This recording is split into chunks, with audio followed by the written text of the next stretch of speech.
الله الرحمن الرحیم. خۆشەویستان و بەڕێزان، لەم باسەمانە باسی ماڵبەخشین و کاریگەرە سەرسوڕهێنەرەکانی ئەکەین لە ژیانی موسڵمانە. خوای گەورە فەرمێ: من ذا الذي يقرض الله قرضا حسنا فيضاعفه له أضعافا كثيرة والله يقبض ويبسط وإليه ترجعون. واتە کێ ئەو کەسەی قەرزەدا بەخوا بە قەرزێکی چاک کە خوای گەورە چەند بەرابەر پاداشی ئەداتەوە وخوا ڕزق کەم ئەکا و زۆر ئەکا بۆ هەر کەسێ بێوێ و لە سەرنجام و قیامەت شا بۆ لای ئەوە گەڕێنەوە.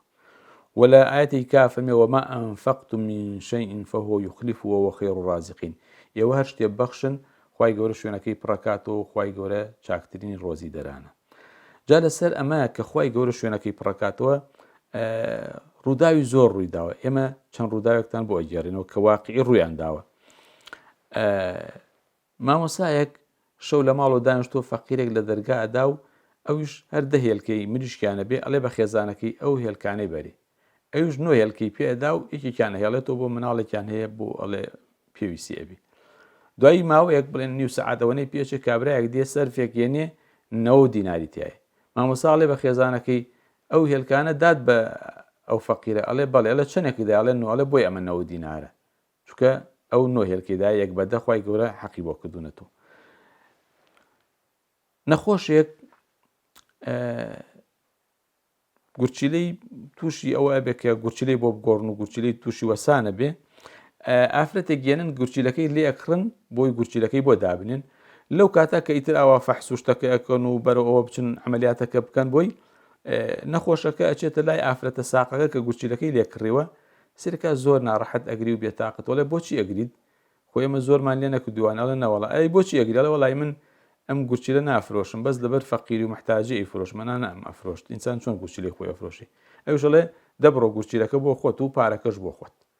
دوای مدەتێک ئافرەتەکە فەحسوشتی بۆکەن، گورچیلەکەی چاک بۆتە و گورچیلەکەی یەکەوێتە ئیش و خوای گەورە بەو چاکە کە کردوێتی لەگەڵ و ئافرەتە فەقیرە گورچیلەکەی بۆ ئەخاتەوە ئیش و نەخۆشیەکەی چارەسەرە بێ.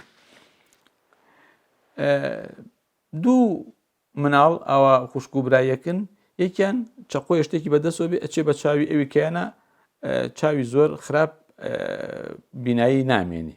ئەیبەن بۆ دکتۆر و عەیادەوانە، دکتۆر فەحسی شتی بۆ کاڵێ وەڵی زۆر احتیمالێکی لە سەدایەکی هەیە چاوی بینایی بۆ بگەڕێتەوە.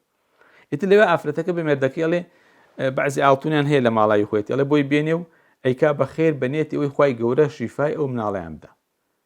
دوای ئەوەی کا بەخێر بۆ ڕۆژی دووەمیش دکتۆرەکە هەرێتەوە فەحسوشتی بووەکە، ئەڵێ بەخوا هەروەکو ڕۆژی پێشوای و هیچ ئومێدێک نییە.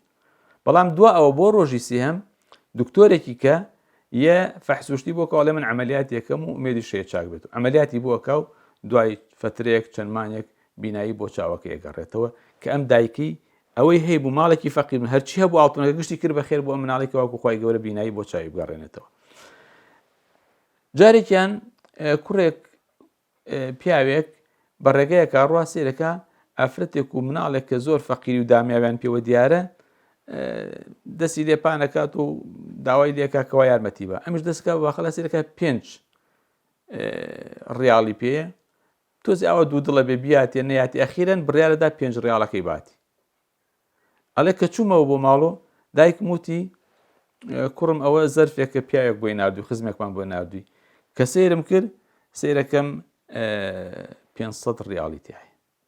یعنی ئەمە زۆر شوێن پرتنەوەکەی وەکوڵێ جێپڕکردنەوەکەی زۆر گەورەتیش بوو لە یەک بەدەش. ئەخیرەنیش ماڵێک